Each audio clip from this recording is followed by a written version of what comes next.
Hey guys, welcome back to 1000 Book Challenge. Today we are going to continue reading inspirational sports stories for young readers. We already read chapter 1 on Jim Abbott. Now today we are going to be reading chapter 2 on Josh Allen. Many of you guys know him. He's the Buffalo Bills quarterback. And remember last time we had Joshua as our guest. Now Joshua, come on. And he has a guest to bring with him. Let's go, Jeremiah. Let's go, Jeremiah. Yep, that's my fat head. Okay, good. Sit back down now. Okay.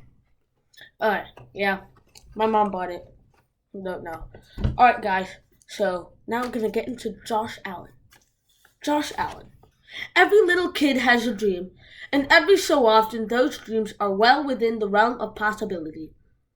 Josh Allen also had a dream as a child and into his adolescence, a very specific path he envisioned for how he would go from a kid in a tiny Northern California town to the bright lights of the NFL.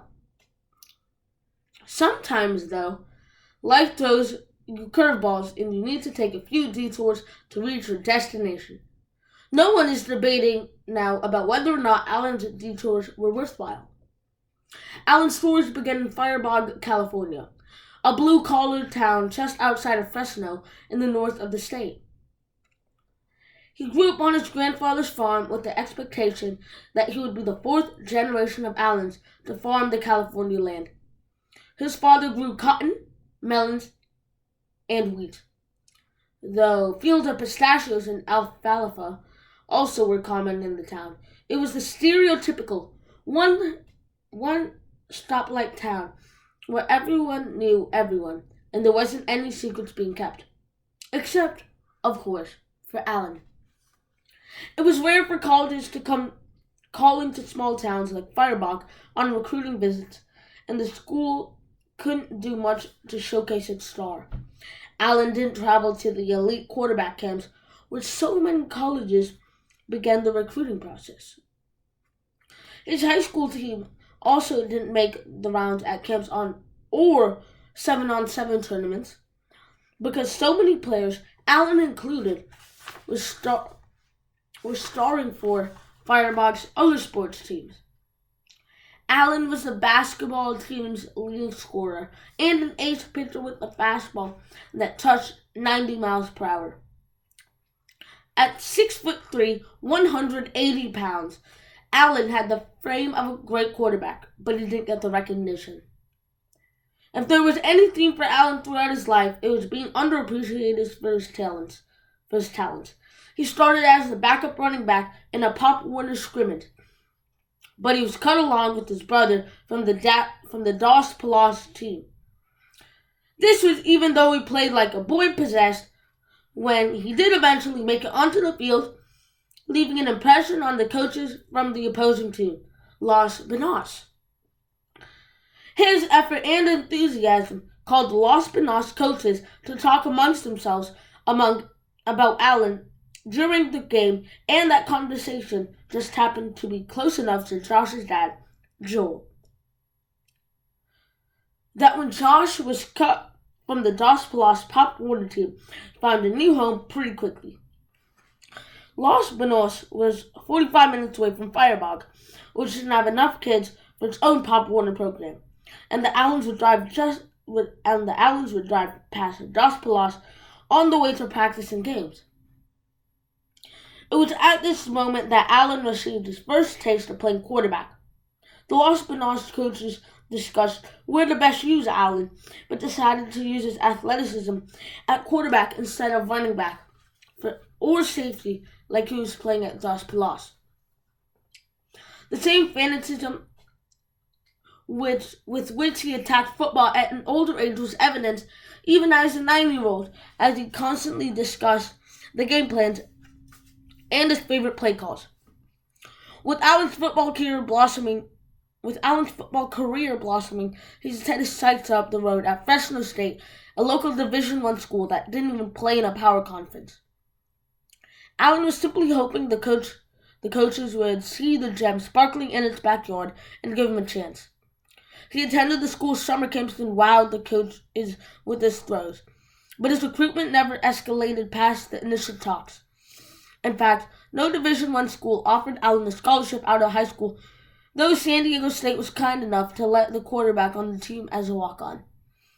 Yet without the premises of playing time, Allen decided he needed a different stage to prove the rest of the country that he can be an elite quarterback.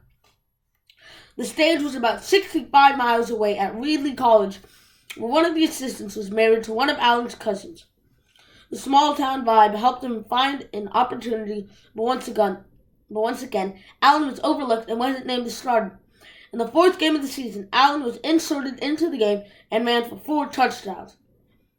It was a performance good enough that he took over the starting quarterback job and threw for 25 touchdowns and just 4 interceptions over the final 5 games.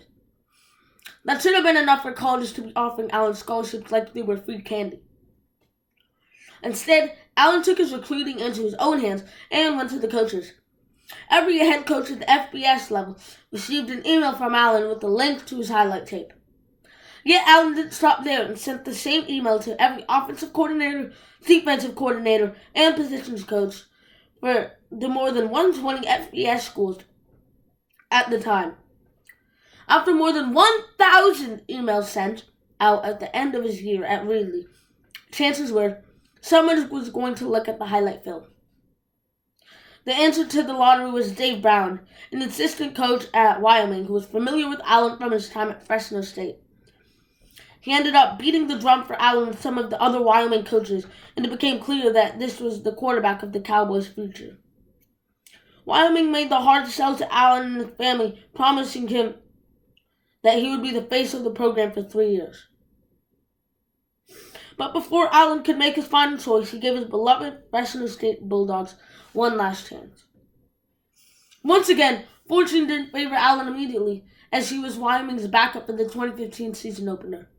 An injury to the starter, though, gave Allen his chance, and he promptly led the Cowboys on a touchdown drive in his first series as the starting quarterback. He probably was about to lead them to a second touchdown when Allen escaped the pocket and was cruising on a 24-yard run. He tried to lower his shoulder and take on a defender, as a scrappy quarterback instinctively does, and broke his collarbone, requiring season-ending surgery. However, like so many stepping stones on Allen's path, this was yet another blessing in disguise. When Allen arrived at Wyoming, he was big and had all the natural looks to be an elite quarterback. Yet he also wasn't in great shape, and many of the natural skills that he needed to be refined.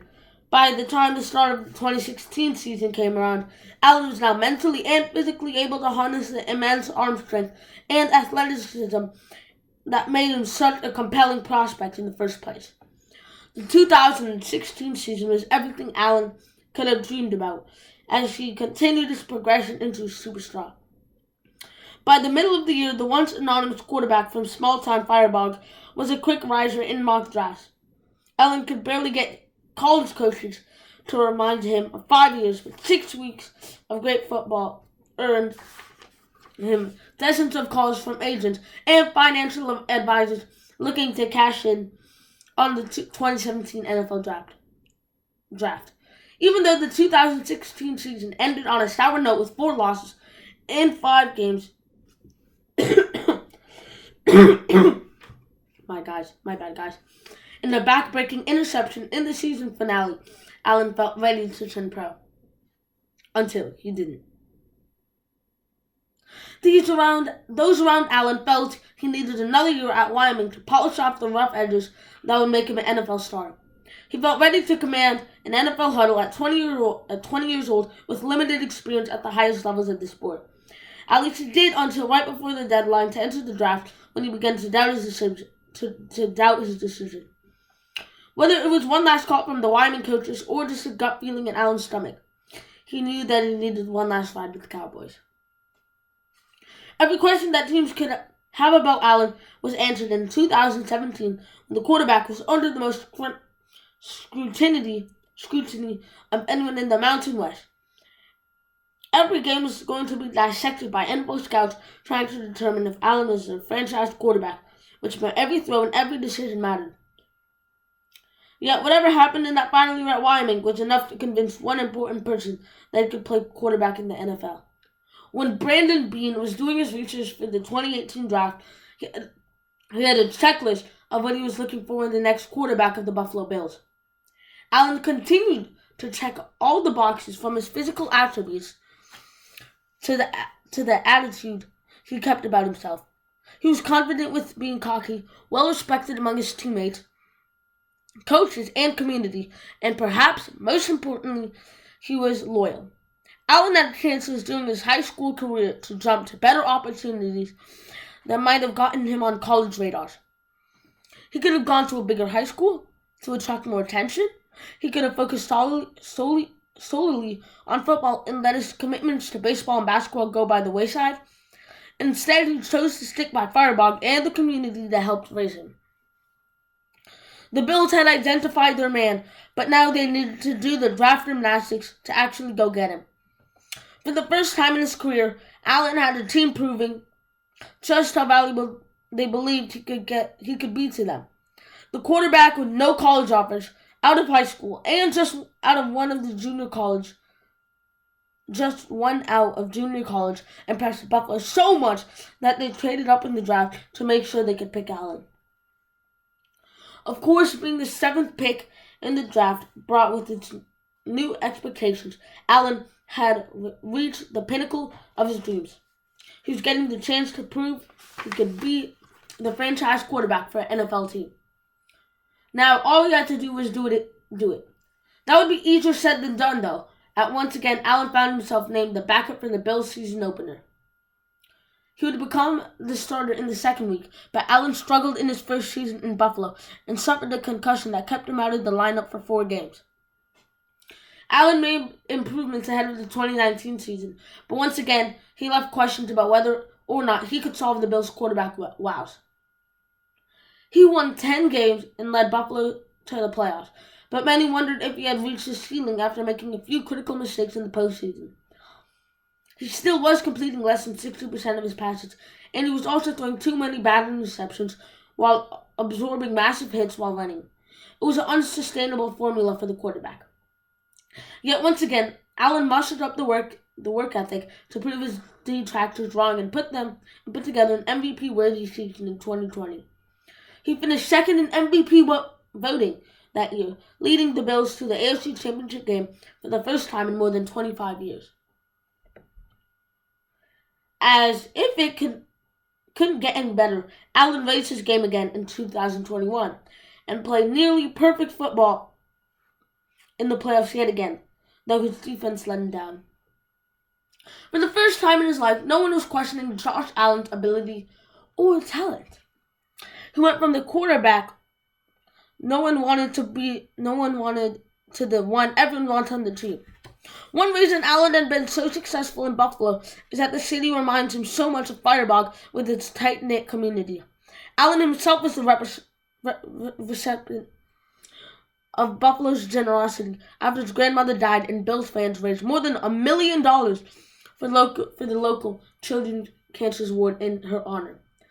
All of what made Allen special throughout his life, from his loyalty to his work ethic and constant chip on his shoulder, is celebrated and appreciated in Buffalo. But Allen also has a new attitude toward the game, one that is less about vengeance for the past. He would oftentimes play angry at Wyoming, hoping to destroy the people who doubted him and his abilities.